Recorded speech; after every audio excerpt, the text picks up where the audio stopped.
Assalamualaikum warahmatullahi wabarakatuh. Shalom, selamat malam semuanya. Eh, Kami dari kelompok satu ingin mempresentasikan hasil dari ringkasan atau resume yang telah kami buat bersama-sama. Sebelumnya, izin perkenalkan diri dari kelompok satu yang beranggotakan 5 orang. Saya Michael Devlin Christian dengan NPM 2315061087. Lalu perkenalkan, nama saya Alfarezi Praditya dengan NPM 2315061123. Saya Arzar Suarjuna dengan NPM 2315061051.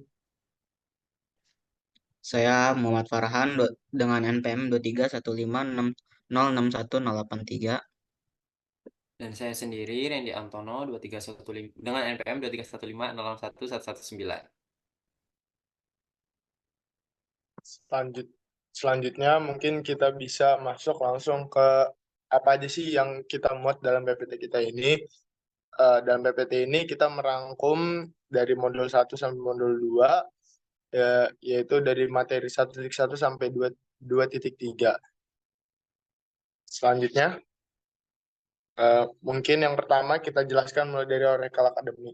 Apa sih Oracle Academy itu? Oracle Academy adalah sebuah platform pembelajaran yang dikhususkan bagi pemrograman database dengan SQL ataupun desain database dengan SQL, di mana uh, platform ini membantu bagi para pemrograman ataupun data scientist yang ingin belajar tentang database lebih lanjut. Dan juga platform Oracle Academy ini itu menyediakan sertifikat secara langsung yang sudah ditandatangani dan juga sudah diakui. Lalu, Oracle Academy ini juga memiliki tujuan, yaitu program ini bertujuan untuk memperkenalkan dasar-dasar desain dan pemrograman basis data dengan SQL, serta memberikan keterampilan yang dibutuhkan untuk masuk dunia kerja IT. Lalu, dalam Oracle Academy ini juga terdapat kursus-kursus yang ditawarkan, yaitu ada 2 kursus yang ditawarkan. Yang pertama, desain basis data dan pemrograman dengan SQL. Lalu yang kedua, pemrograman basis data dengan PL atau SQL. Selanjutnya, di sini kita terdapat tabel, yaitu average salary ataupun penghasilan rata-rata dari sebuah data scientist ataupun desain database dengan SQL atau PL. Data ini diambil secara langsung dan juga sesuai dengan fakta yang ada, yaitu diambil dari California. Ini merupakan average salary ataupun pendapatan rata-rata di California yang memiliki pekerjaan di bidang IT, yaitu mulai dari support profession, dan juga computer staff, database and professional, manajemen, business program, dan juga communication. Mulai dari average salary-nya, ini mulai dari yang terendah itu 32.000 sampai dengan 67.000. Selanjutnya kita masuk ke materi utamanya. Yang pertama yaitu tentang data dan informasi. Apa sih itu data? Data merupakan sebuah materi mentah yang belum diproses sama sekali, ataupun bisa dibilang sampel yang diambil dari suatu percobaan. Itu merupakan data. Lalu informasi itu apa sih? Informasi merupakan data yang telah diolah yang sudah siap untuk disampaikan kepada orang banyak ataupun khalayak banyak. Lalu proses transformasi data menjadi informasi, yaitu dengan data yang disimpan di database dapat diolah untuk menghasilkan informasi yang berguna seperti perhitungan rata-rata ataupun statistik yang bisa dibaca oleh semua orang, yang bisa dimengerti oleh semua orang. Selanjutnya mungkin ada fungsi dan penggunaan database. Untuk fungsi database sendiri, itu yang pertama, database adalah kumpulan data yang terpusat dan terstruktur. Mungkin penambahan, modifikasi, penghapusan, dan pengambilan data sesuai kebutuhan. Contohnya yaitu menggunakan database untuk menyimpan catatan transaksi atau riwayat belanja di toko. Misalnya, kita untuk menyimpan sebuah riwayat pembelanjaan di suatu minimarket yaitu Alfamart dan yang lain-lain itu disimpannya di database menggunakan database. Lalu penggunaannya dalam kehidupan sehari-hari banyak interaksi dengan teknologi yang melibatkan database seperti mengunjungi situs web, mengembalikan barang tanpa kwitansi atau menggunakan layanan di bengkel. Nah, penggunaan data dalam kehidupan sehari-hari ini itu ada banyak. Contohnya seperti yang tadi ketika kita mengunjungi situs web itu kita juga penggunaan data dalam sehari-hari. Mungkin sekian materi yang dapat saya sampaikan. Selanjutnya saya berikan ke teman saya. Oke, izin melanjutkan. Nah, di sini aku akan bahas mengenai history of the database. Nah, dulu pada tahun 1976 itu komputer mulai jadi penting. Nah, mengapa? Karena makin murah dan bisa disimpan dan bisa menyimpan banyak data. Terus pada tahun 1970-an seorang bernama E.F. Codd bikin ide database yang bikin data lebih gampang diatur.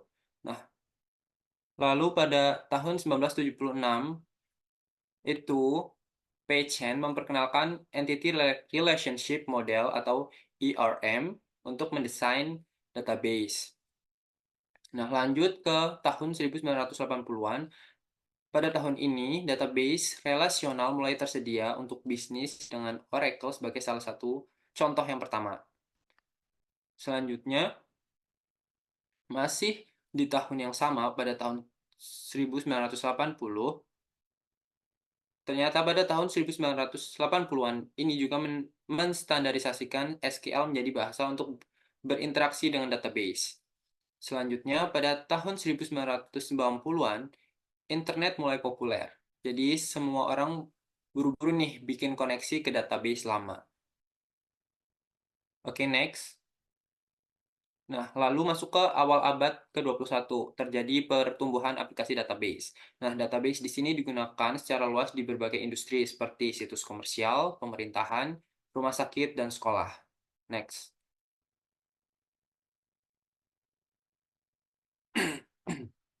Oke, selanjutnya di sini aku akan membahas mengenai proses pengembangan database. Yang pertama itu data modeling. Nah, di sini, di data modeling, kita itu mengumpulkan dan menganalisis suatu data yang diperoleh oleh sebuah bisnis, seperti data karyawan.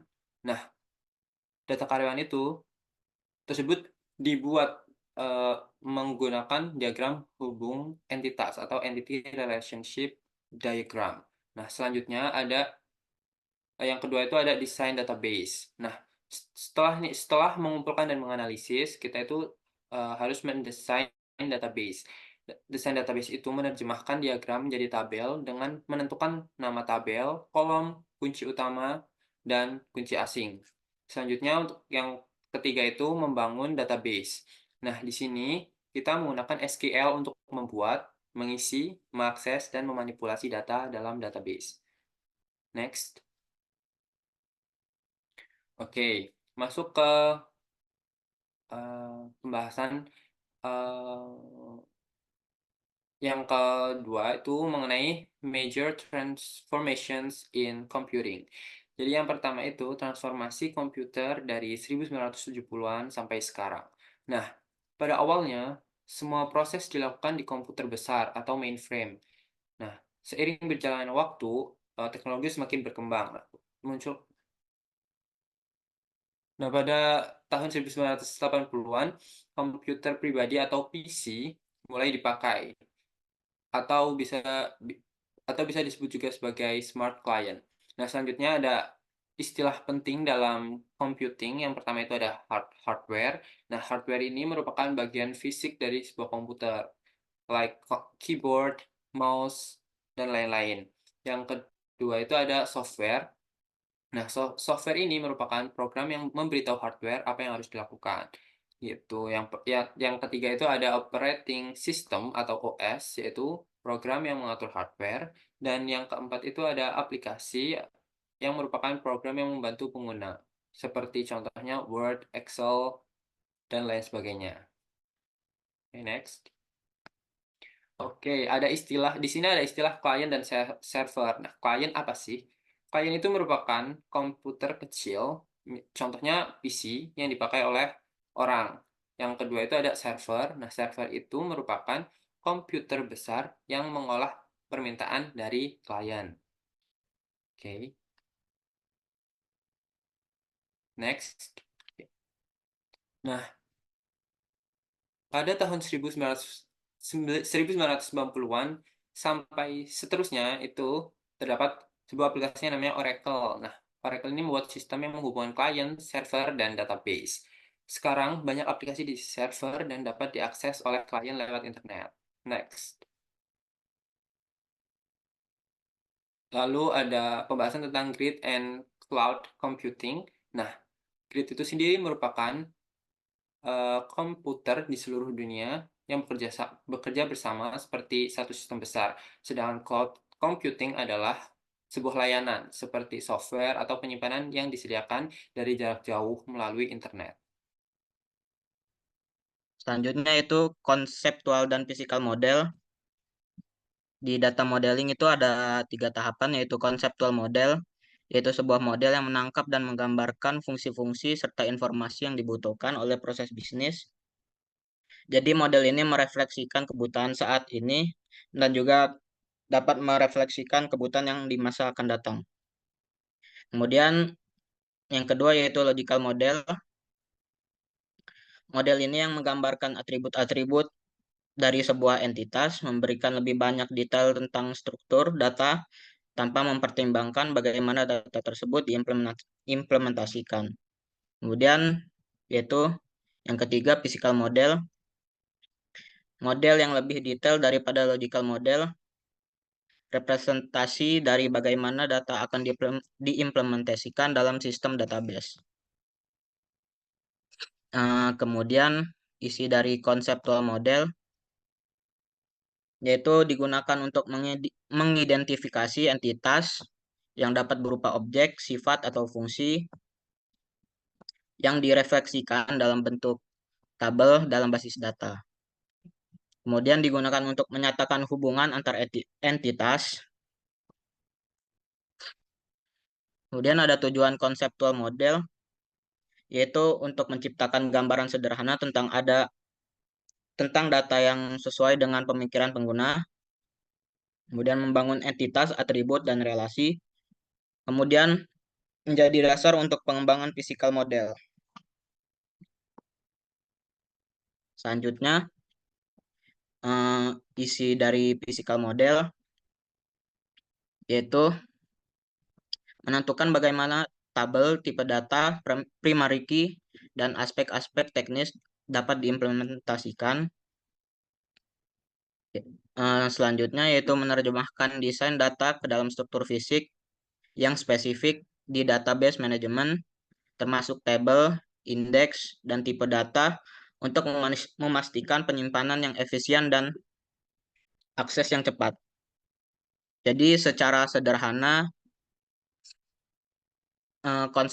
konseptual model itu adalah gambaran atau sketsa awal tentang bagaimana sistem bekerja, sementara physical model adalah hasil akhir yang telah dibangun berdasarkan konsep tersebut. Baik, selanjutnya adalah materi tentang Entity Relationship and Modeling, NERDs. Jadi yang pertama saya akan menjelaskan tentang definisinya dari implementation free. Jadi implementation free itu adalah model data yang tetap sama tanpa mempertimbangkan jenis database-nya. Jadi model ini tetap sama jika tidak disimpan di database sama sekali. Contohnya itu kayak lembaran kertas di arsip. Lalu yang kedua itu ada tujuan IR modeling, yang dimana ini ada banyak ya tujuannya. Yang pertama, untuk menangkap semua data yang diperlukan. Jadi dia mengumpulkan semua informasi data yang diperlukan. Lalu yang kedua, untuk menghindari duplikasi data, di mana dia memastikan data tidak muncul lebih dari sekali. Lalu ketiga, untuk menghindari data yang dapat diperoleh dari data yang sudah ada. Jadi kita jangan menyimpan data yang dapat diperoleh dari data yang ada. Jadi jatuhnya beda nama doang, isinya sama.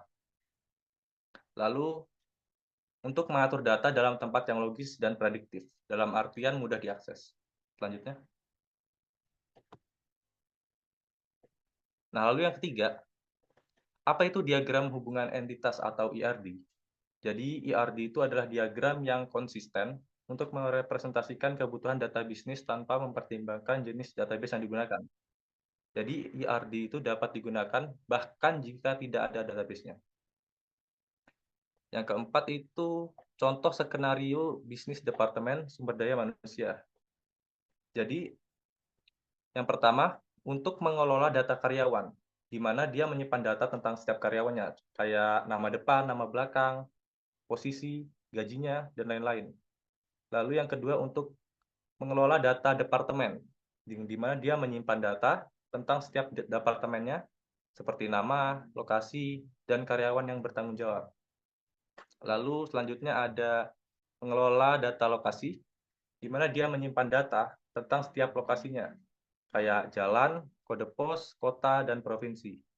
Lalu untuk mengelola data jabatan, seperti menyimpan data dari setiap jabatan, termasuk judul jabatan, gaji, dan lain-lainnya.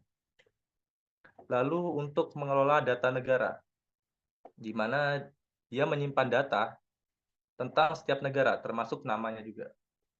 Selanjutnya.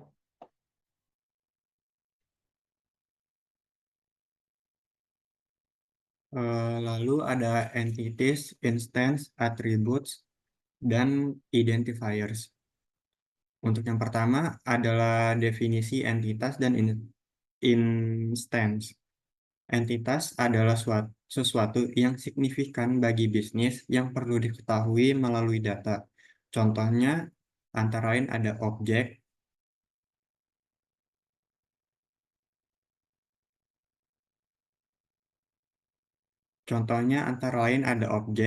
acara, dan orang. Lalu instance adalah sebuah pencapaian tunggal dari entitas. Contohnya Mahatma Gandhi, George Washington.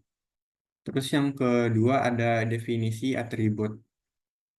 Atribut sendiri adalah informasi spesifik yang membantu menggambarkan entitas.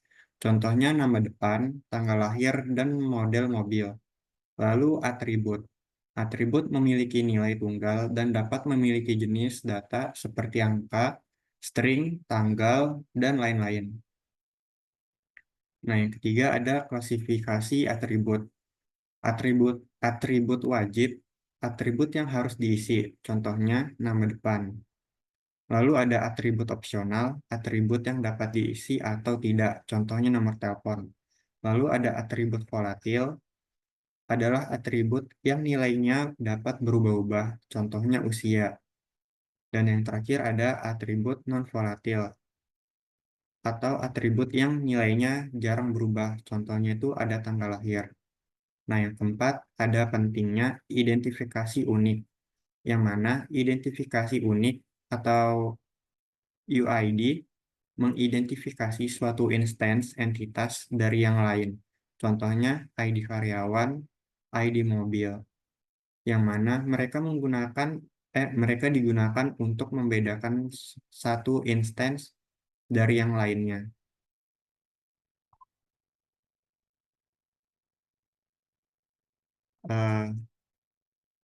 Sekian dari kelompok 1 yang dapat kami sampaikan. Kami akhiri. Wassalamualaikum warahmatullahi wabarakatuh.